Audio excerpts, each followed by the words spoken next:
இன்னைக்கு என்ன வீடியோ பார்க்க போறோம்னு சொல்லி பார்த்தீங்கன்னா, இன்னைக்கு வந்து ஃப்ரிட்ஜ் டூர் பார்க்க போறோம். என்னோட ஃப்ரிட்ஜில் நான் என்னென்ன திங்ஸ் வச்சிருக்கேன் அப்படிங்கிற விஷயத்த பார்க்க போறோம். காட்டுறேன் வாங்க. எப்பவுமே ஃப்ரிட்ஜுக்கு மேலே எந்த திங்ஸுமே அவ்வளோவாலாம் நான் வைக்க மாட்டேன். செட்டா பாக்ஸ் இருக்கும், ஃப்ரிட்ஜோட ஃப்ரீசர் இருக்கும், இது ஒரு சுவிட்ச் பாக்ஸ் ஒன்று இங்கே இருக்கும். இது 3 மட்டும்தான் எப்பயுமே இருக்கும். நான் திங்ஸ் அதிகப்படியாக அதிலலாம் வைக்க மாட்டேன். ஃப்ரிட்ஜ் மேலே எப்பயுமே நான் திங்ஸ் அதிகமாக வைக்க மாட்டேன். இப்போ உள்ளுக்குள்ளே பார்ப்போம். ஃப்ரிட்ஜை ஓப்பன் பண்ணிட்டேன். இது வந்து ஐஸ் அந்த க்யூப் வைக்கிற அந்த இடங்க. இது வந்து ஏன் இப்படி ஆகுது, என்ன ரீசனுங்கிறதே தெரியலை. நானும் 2 நாளைக்கு முன்னாடி தான் ப்ரெஸ் பண்ணி விட்டேன். 1 நாள் 2 நாள் போனதுக்கப்புறமேட்டு இந்த மாதிரி திரும்ப ஆகிக்குது. எனக்கே என்ன பண்ணுறது என்னங்கிறது தெரில. உங்களுக்கு ஏதாவது டிப்ஸ் தெரிஞ்சிருச்சுன்னா கண்டிப்பாக சொல்லுங்கள். இந்த மாதிரி தான் ரொம்ப அதிகமாக கூலிங் இருக்க மாதிரி அப்படி புகையாக வருது ஃப்ரிட்ஜுக்குள்ளே இருந்து. இது நல்லதா கெட்டதாங்கிறது தெரியல, ஆனால் இந்த மாதிரி தான் இருக்குது. இதுக்கு ஏதாவது டிப்ஸ் தெரிஞ்சால் நீங்கள் கண்டிப்பாக சொல்லுங்கள். இங்கே பாருங்கள், இந்த ட்ரே கூட ஓப்பன் பண்ண முடியல. இந்த கீழே உள்ள அந்த ட்ரே கூட ஓப்பன் பண்ண முடியல. அந்த அளவுக்கு இதில் ஐஸ் கட்டி வந்து ரொம்பவே அதிகமாக இருக்குது. கீழே என்ன வச்சுருக்கேன்னு சொல்லி பார்த்தீங்கன்னா, இந்த கருப்பு கலர் கண்டெய்னரில் தான் வந்து நான் எப்பயுமே வந்து கருவேப்பிலை, கொத்தமல்லி, புதினா எல்லாம் வச்சுப்பேன். பச்சை மிளகா வீட்டில் இல்லை. இப்போ இதில் கருவேப்பிலை, கொத்தமல்லி, புதினா, பச்சை மிளகாவாக இருந்தாலும் இந்த கருப்பு கலர் கண்டெய்னரில் தான் வைப்பேன். கருவேப்பிலை, கொத்தமல்லி, புதினா இது 3 இதில் இருக்குது.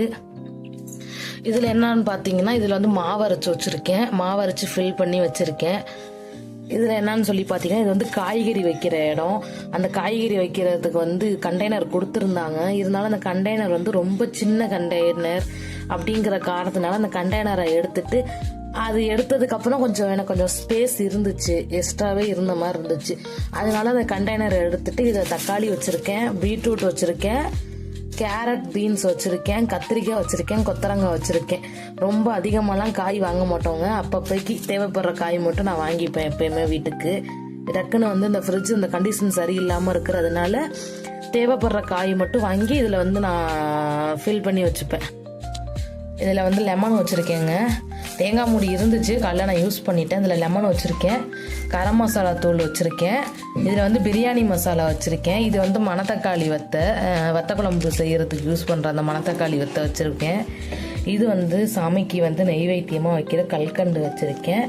காய்ந்த உலர் திராட்சை வச்சுருக்கேன், அத்திப்பழம் வச்சுருக்கேன். இதெல்லாம் வந்து நான் ஃப்ரிட்ஜுக்குள்ளே தான் வச்சுப்பேன் நான். ஏன்னு சொல்லி பார்த்தீங்கன்னா, அந்த குட்டி குட்டி கரப்பாம்பூச்சி வீட்டில் அதிகமாக இருக்கும். அதனால நான் எதுவுமே வெளியில் அவ்வளோவா வைக்க மாட்டேன். இதில் தான் நான் வச்சுப்பேனே. புளி வச்சுருக்கேன். புளியும் வந்து தேவைப்படுறத வந்து வெளியில் வச்சுட்டு மீதி எல்லாத்தையும் வந்து நான் இது உள்ளார தான் நான் வந்து ஸ்டோர் பண்ணி வச்சுப்பேன். புளி வச்சுருக்கேன். இதில் வந்து கருப்பட்டி வெல்லம் வச்சுருக்கேன். அதனால் வெளியில் வைக்க மாட்டேன், எறும்பு நிற்குன்னு சொல்லிட்டு இது உள்ளார நான் கருப்பட்டி. இதில் வந்து டொமேட்டோ சாஸ் இருக்குது, யூஸ் பண்ண டொமேட்டோ சாஸ் இருக்குது, சில்லி சாஸ் இருக்குது, சோயா சாஸ் இருக்குது, டொமேட்டோ சாஸ் யூஸ் பண்ணது இதில் இருக்குது. ஜவந்தி பூ வச்சுருக்கேன். ஜவந்தி பூ வந்து சாமிக்கு யூஸ் பண்ணுறதுக்காக ஜவந்தி பூ வச்சுருக்கேன். கடலை மாவு வந்து யூஸ் பண்ணிவிட்டு மீதி உள்ள கடலை மாவு வந்து நான் லப்பர் பேண்டு போட்டு இதில் சுருட்டி வச்சுருக்கேன். மல்லித்தூளும் அதே மாதிரி தான். மல்லித்தூளும் யூஸ் பண்ணிவிட்டு டப்பாவில் கொட்டி வச்சுட்டு கொஞ்சம் தான் டப்பாவில் கொட்டி வச்சுப்பேன், வண்டுக்கிட்டு வச்சிடக்கூடாதுங்கிறதுக்காக. இதில் கொட்டி வச்சுட்டு மீதி உள்ள மல்லித்தூளை வந்து நான் இதில் கொட்டி வச்சுருக்கேன். டப்பாவில் கொட்டி வச்சுட்டு மீதி உள்ள மல்லித்தூளை வந்து நான் இதில் கொட்டி வச்சுருக்கேன். இதில் வந்து மைதா மாவு வச்சுருக்கேன். மைதா மாவெல்லாம் நான் வந்து உள்ளுக்குள்ளே தான் வச்சுப்பேன் ஃப்ரிட்ஜுக்குள்ளார. இதில் வந்து ரவா வச்சுருக்கேன். இவ்வளோ தாங்க என்னோட வந்து ஃப்ரிட்ஜ் டூர் வந்து இவ்வளோ தான். இதில் வந்து நான் நிறையாலாம் நான் வைக்க மாட்டேன், ரொம்ப அதிகமாகலாம் வைக்க மாட்டேன். ஏன்னா வந்து ஃப்ரிட்ஜு வந்து ரொம்பவே சின்னதான பொருள் அப்படிங்கிற ஒரு காரணத்தினால, ரொம்ப சின்ன ஃப்ரிட்ஜு அந்த காரணத்தினால நான் ரொம்ப அதிகமாகலாம் எதுவுமே வைக்கவே மாட்டேன். இவ்வளோ தான் வச்சுருப்பேன்னு. அப்போதைக்கு இந்த வீடியோ கண்டிப்பாக உங்களுக்கு பிடிச்சிருக்குன்னு நினைக்கிறேன். இவ்வளோ தான் என்னோட ஃப்ரிட்ஜில் இருக்கிற எல்லா திங்ஸுமே நான் உங்ககிட்ட காட்டிட்டேன். இந்த வீடியோ பிடிச்சிருந்தா கண்டிப்பாக லைக் பண்ணுங்கள், ஷேர் பண்ணுங்கள், சப்ஸ்கிரைப் பண்ணிடுங்க. இந்த மாதிரி இன்ட்ரெஸ்டிங்கான வீடியோஸ் அதிகமாக உங்களுக்கு வேணும்னு சொல்லி பண்ணுங்கள். சேனலை கண்டிப்பாக நீங்கள் சப்ஸ்கிரைப் பண்ணி வச்சுக்கோங்க. பாய்ங்க.